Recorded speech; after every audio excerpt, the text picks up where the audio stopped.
વાનકોર ટાપુના કાંઠાથી 240 kilometre દૂર inverter નામની જગ્યા આવેલી છે. અહીંયા એક જ દિવસમાં અસંખ્ય ભૂકંપના ઝટકા અનુભવાયા હતા. આ ભૂકંપ જમીનથી 5 કિલોમીટર ઊંડે આવ્યો હતો. આમ તો ભૂકંપથી દરિયાકાંઠાના વિસ્તારો તબાહ થઈ શકે છે, પરંતુ તેનાથી વિપરીત આ આંચકા પ્રમાણમાં નાના હતા. તેની તીવ્રતા મોટા ભાગે 1.0 રિક્ટર સ્કેલથી નીચે નોંધાઈ હતી.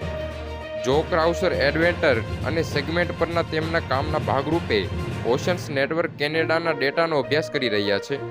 ક્રાઉસ યુનિવર્સિટી ઓફ વોશિંગ્ટનમાં દરિયાઈ ભૂભૌતિકશાસ્ત્રીઓ પીએચડી કરી રહ્યા છે. તેઓ કહે છે કે સમુદ્રના ભૂમધ્ય શિખરો વાસ્તવમાં વધારે તીવ્રવાળા ભૂકંપ પેદા કરવામાં સક્ષમ નથી, અને દરિયાકાંઠાની આસપાસ કેટલાક ખોદકામથી જાણવા મળ્યું છે કે આ આંચકા ચિંતાનું કારણ નથી, બલકે આ ઊંડા સમુદ્રની ભૂસ્તરીય શાસ્ત્રીય પ્રક્રિયા છે, જેમાં આ વિસ્તારમાં નવા સમુદ્ર તળનો જન્મ થઈ રહ્યો છે. આ ભૂકંપ લોકો માટે જોખમકારક નથી. તે એકંદરે નાના આંચકા છે અને ફક્ત એક નાના વિસ્તાર ઇન્વેટર પૂરતા સીમિત રહ્યા છે. વાનકુવરમાં આવેલું આ ઇન્વેટર મધ્ય મહાસાગરીય ડુંગરધાર પર આવેલું છે. પૃથ્વીની સપાટી 7 મોટી અને 8 નાની પ્લેટોમાં વહેંચાયેલી છે. સૌથી મોટી પ્લેટો એન્ટાર્કટિકા, યુરેશિયન અને નોર્થ અમેરિકન પ્લેટ્સ છે.